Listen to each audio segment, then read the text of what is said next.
Gold trusted gold buyers మీరు తాకట్టు పెట్టిన బంగారాన్ని విడిపించి ఈ రోజు ఉన్న మార్కెట్ ధరకు కొనబడను. కానీ సీరియల్ యాక్టర్స్ కి మోస్ట్ ఆఫ్ ది టైం సినిమాల్లో అవకాశాలు ఉండవు. ఎందుకని? అది మన దౌర్భాగ్యం అండి. దౌర్భాగ్యం అంతే, ఏం లేదు, దౌర్భాగ్యం. మనకు ట్యాగ్ అన్నమాట. కౌశిక్ అంటే ఒక స్టాంప్ వేస్తారు, టీవీ ఆర్టిస్ట్ అని. నేను ఆర్టిస్ట్ అండి, టీవీ ఆర్టిస్ట్ కాదు, ఆర్టిస్ట్. ఇది చాలాసార్లు చెప్పాను. థియేటర్ చేసేవాడికి, సినిమా చేసేవాడికి, టీవీ చేసేవాడికి తేడా ఏంటంటే పర్ఫార్మెన్స్ లెవెల్స్ మారుతాయి. థియేటర్ అంటే ఎక్కువ యాక్ట్ చేయాలి, ఎందుకంటే 100 కుర్చీలో కూర్చోవాడికి నా పర్ఫార్మెన్స్ కనిపించాలి కాబట్టి. టీవీ అంటే ఇంకొంచెం తగ్గిస్తా, ఇంట్లో ఉంటాం, దగ్గరగా ఉంటాం కాబట్టి. సినిమా అంటే ఇంకా తగ్గించాలి, పెద్ద స్క్రీన్ కాబట్టి. ఒక షాకు నేను తక్కువ చేస్తాను సినిమాకి, ఇంకొంచెం ఎక్కువ టీవీకి చేస్తాను. నాటికి ఎక్కువ చేయాలి, ఇంకా చివరి రోజు కనిపించగా నా యాక్షన్. అంతే తేడా అండి. బట్ మన వాళ్ళ దౌర్భాగ్యం ఏంటంటే ఆ కౌశిక్ గారు టీవీ ఆర్టిస్ట్, ఇంకో డ్రామా ఆర్టిస్ట్ బాబు, టీవీ డ్రామా థియేటర్ కాదు, ఆర్టిస్ట్ ఇక్కడ. అది మన దౌర్భాగ్యం అంతే. ఆ పాయింట్ ఇప్పటిదాకా పోలేదు, పోదండి. మన తెలుగు వాళ్ళం మంది చాలా విశాల హృదయం అండి. మన వైశాల్యం ఫిల్మ్ సిటీ ఎంత ఉంది మంది. సో మనం అందరం తీసుకుంటాం, మనం మాత్రం మన వాళ్ళని దాకం, మన వాళ్ళని మాత్రం ఎంకరేజ్ చేయం. మనం మాత్రం మన ప్లేట్లో మొత్తం ఉంటాయి, మనం తినం పక్కడికి పెడతాం కాజా అన్ని. 36 సంవత్సరాల తర్వాత కూడా ఏ ఒక్క దగ్గర భయపడిన సిచ్యువేషనే లేదు. మీరు ఏది అనిపిస్తే అది మాట్లాడడం, చెప్పడం నాకు అవసరం లేదండి. నేను నన్ను నమ్ముకొచ్చాను, నా టాలెంట్ నమ్ముకొచ్చాను, నా బిహేవియర్ కరెక్ట్గా ఉంది, చాలా నాకు వస్తాయి వేషాలు. నేను ఎగ్జాంపుల్ చెప్తున్నాను. నేను ఎప్పుడు ఏ నిర్మాత పాడైపోవాలని కోరుకోను, ఏ ఛానల్ ఇబ్బంది పడాలని కోరుకోను, అందరూ బాగుండాలనే కోరుకుంటా. అండ్ ఫస్ట్ నిర్మాత బాగుండాలని కోరుకుంటా, ఎందుకంటే నిర్మాత అన్నం పెడుతున్నాను నాకు. ఇవాళ ఒక సీరియల్ అండి, ఒక 300 ఎపిసోడ్లు వెళ్తుంటే ఆల్మోస్ట్ మీకు 70 కుటుంబాలు భోజనం చేస్తాయి ఒక నిర్మాత వల్ల. అది ఎంత గొప్ప విషయం అండి. అంటే మీకు డబ్బులు టైంకి ఇస్తూ మీకు వాళ్ళు తీసుకొస్తారు, పొద్దున్న టిఫిన్ పెడతారు, 2 రకాల టిఫిన్లు, మళ్ళీ ఆదివారం చికెను, మళ్ళీ సాయంత్రం జ్యూస్, సమ్మర్ అయితే కొబ్బరి బోండం, ఇన్ని ఇస్తున్నప్పుడు మన నిర్మాత బాగుండాలిగా కోరుకోవాలి. ఆబ్వియస్లీ అండి. మీకు ఇది చిన్నప్పటి నుంచి ప్లాట్ఫామ్ కదా ఇది, మరి ఇంకా ఘోరం. అవునండి, చిన్నప్పటి నుంచి చేస్తున్నాను కాబట్టి. బట్ వేరియేషన్స్ చూస్తూ వచ్చాను. కాకపోతే ఒకటే చెప్పా కదా, ఒకటే గోల్ అండి. నేను ప్రెసిడెంట్ అయినందుకు తెలుగు వాళ్ళకి అవకాశాలు ఉండి 2 లేదా 3 ఆపగలిగితే చాలండి. అంతే. నెక్స్ట్ ఇంకా నేను పోటీ చేసి గెలవపోయినా పర్లేదు, ఎందుకంటే అది వెళ్ళిపోతుంటుంది. చట్టం తన పని తాను చేసుకెళ్తున్నట్టుగా ఈ పని చేసుకుంటూ వెళ్ళిపోతుంది. అంతేనా?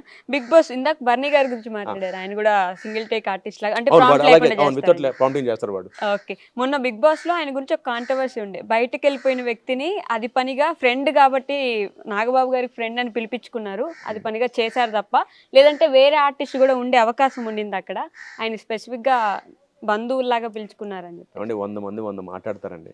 బిగ్ బాస్ అంటేనే బేసిక్ గా అది ప్రతి వాడికి యాక్సెస్ మనమే ఇచ్చేస్తున్నాం, రా తిట్టు అని.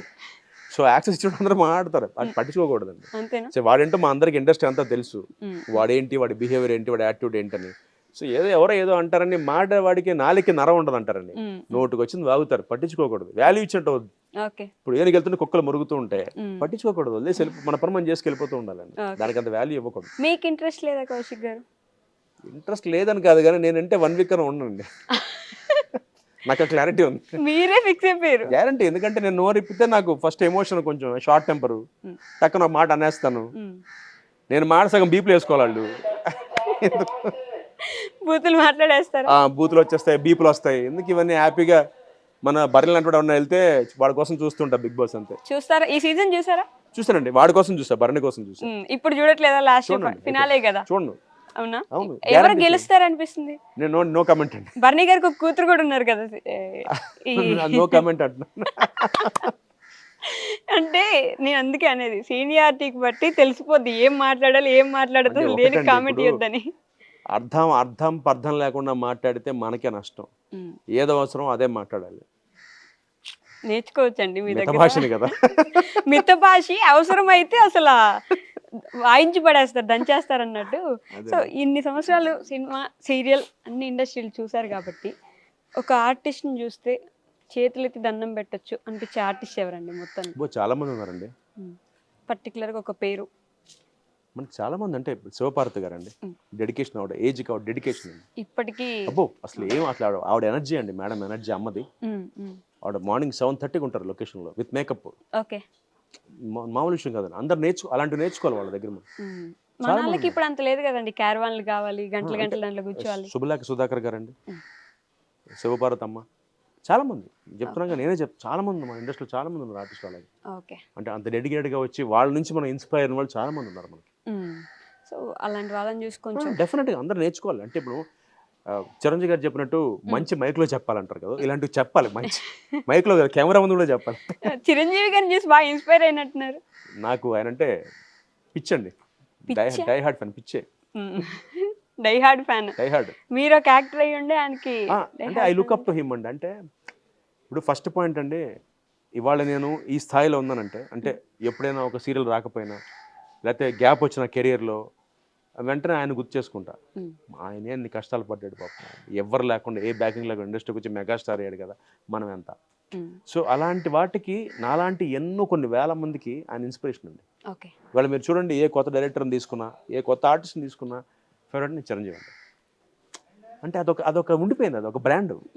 అంటే ఇవాళ ఇండస్ట్రీలో, మన ఇండస్ట్రీలో ఎవడైనా కష్టపడి పైకి రావాలంటే చిరంజీవి గారు రా, అలాగా ఆయనలాగా ఇన్స్పైర్. అంటే అది ఆయన ఈ సెట్ ఎగ్జాంపుల్ అండి, ఒక బెంచ్ మార్క్ పెట్టేశాడు ఆయన. అలా కష్టపడి వచ్చిన వాళ్ళ కింద వారసత్వంతో చాలా మంది వస్తుంటే, వారసత్వంతో వచ్చారు కానీ నిజమైన యాక్టర్స్ బయట ఉండిపోయారు అనే ఒక కామెంట్ కూడా వింటూ ఉంటాం మనం. అంటే అల్టిమేట్ అండి టాలెంట్ అండి. ఇప్పుడు మీకు అదే చెప్తున్నా, టాలెంట్తో పాటు ఊతం కావాలి.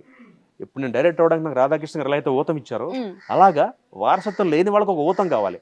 అలాగే అట్ ద సేమ్ టైం వారసత్వం ఉన్న వాళ్ళకి ఊతం కావాలి. ఒక సినిమానే వారసత్వం.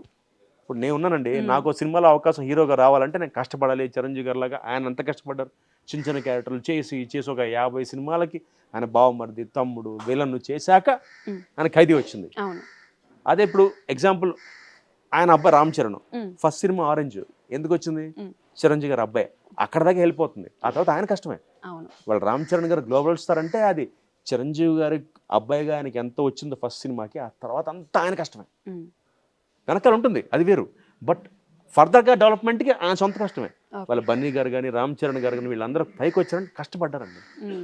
కానీ తిట్లు కూడా బాగానే తింటారు, ఎక్కువ ఏమండి తిట్లు తింటారు, కాంట్రవర్సీస్ లోకి వెళ్తారు. అది పక్కన పెడితేనండి వాళ్ళ కష్టం చూడాలి మనం. ఇప్పుడు వాళ్ళు మనకి, ఇప్పుడు నాకు ఆయన అన్నయ్య కాదు, నా బావమరిది కాదండి, నాకు ఎందుకు అవన్నీ, I'm inspired by them. Chiranjeevi గారు, బన్నీ గారు, రామ్ చరణ్ గారు, మహేష్ గారు, జూనియర్ ఎన్టీఆర్ గారు, వీళ్ళందరూ ఇన్స్పిరేషన్ అండి. అంటే ఇలాంటి యాక్టర్స్ వాళ్ళకి బ్యాకింగ్ ఉన్నా కూడా అంత కష్టపడుతున్నారు. ఎగ్జాక్ట్లీ 3 తరాలు తిని కూర్చున్నా కూడా ఏం చేయలేదు వాళ్ళు. 50 తరాలు కూర్చున్నా పర్లేదు స్టిల్. అంటే ఏంటి, మనం ఆడియన్స్ ని ఇంప్రెస్ చేయాలి. చిరంజీవి గారు 70 ఏళ్ళు అండి ఆయన, ఎందుకంటే ఆయనకి ఇంకా డైట్ చేస్తూ అంత స్లిమ్ గా ఆయన ఇప్పటికి ఎవరు నమ్ముతారండి. నాకు నా 5వ క్లాస్ లో నేను చిరంజీవి గారిని చూస్తున్న ఫీలింగ్ నాకు. ఆయన ఇప్పుడు శంకర్ ప్రసాద్ గా ప్రెస్ మీట్ లో ఆయన ఫొటోస్ చూస్తుంటే నాకు ఇంకా గుర్తు. నాకు ఆయన నా మ్యాట్నీ ఐడల్. నాకు అలా ఉండిపోయండి. గరణమ్మవుడు, గ్యాంగ్ లీడర్ చిన్నప్పుడు సినిమాలకు వెళ్ళి నేను ఐఎమ్ 45 అండి ఇప్పుడు. నేను I'm talking about 35 years back. అంటే ఆయన ఏజ్ సగం, ఇప్పుడు 70. అంటే 35 ఏళ్ళు అప్పుడు చిరంజీవి, ఇప్పుడు నేను చూస్తున్న ఫీలింగ్ ఉంది నాకు. నేను టైంలో వెనక్కి వెళ్ళిపోయిన ఫీలింగ్. అదేంటి, నాకు 45 ఏళ్ళు కదా, ఆయనకి ఇంకా 35 ఏంటి అంటే, ఆయన కాస్ట్యూమ్స్ కానీ, ఆయన గెటప్ కానీ, అంటే అది ఇన్స్పిరేషన్ తీసుకోవాలి మనం. కానీ శంకర్ వరప్రసాద్ కి మంచి ట్రోల్స్ వస్తున్నాయి కదా, అసలు ఏంటి ఆ క్యారెక్టర్, ఏంటి ఆ సాంగ్స్ ఏంటి? ఏమంటే చెప్తున్నా కదండి, ఏడ్చేవాళ్ళు ఏడుస్తూనే ఉంటారండి, అది నవ్వే వాళ్ళ అదృష్టం. ఆయన యాక్టింగ్ అప్పుడు పీక్ ఏజ్ లో చూసుంటే ఒక మాట కూడా. ఒకటండి, మనకి ఫస్ట్ పాయింట్ అంటే ఆ మనిషి ఒక ఇన్స్పిరేషన్ అండి. ఆయన అక్కడ ఉన్నాడు, మౌంట్ ఎవరెస్ట్ కింద నుంచి 100 మాట్లాడతాం, తలెత్తేగా మాడాలి, ఆయన అక్కడే ఉంటాడు. ఆయన తొనకడు బెనకడు, అసలు ఆయన పట్టించుకోకలేదండి. ఆయనకున్న స్థాయి ఏంటి, ఆయన పడ్డ కష్టం ఏంటండి. వాళ్ళ ఆయనకున్న స్టేచర్కి బేసిక్గా అసలు మాడే అర్హత నాంటోడికి లేదు. నిజం చెప్తున్నానండి, ఆయన గురించి కమెంట్ చేసే అర్హత నాకే లేదు. కాదండి, 30 ఏళ్ళ ఇండస్ట్రీలో నాకే చిరంజీవి గారి గురించి ఒక మాట కమెంట్ చేసే అర్హత లేదు నాకు. 36 years ఇండస్ట్రీలో ఉండి మీకే అవకాశం లేదంటే, అర్హత లేదంటే ఎందుకు లేదంటే, దట్ ఈస్ చిరంజీవి.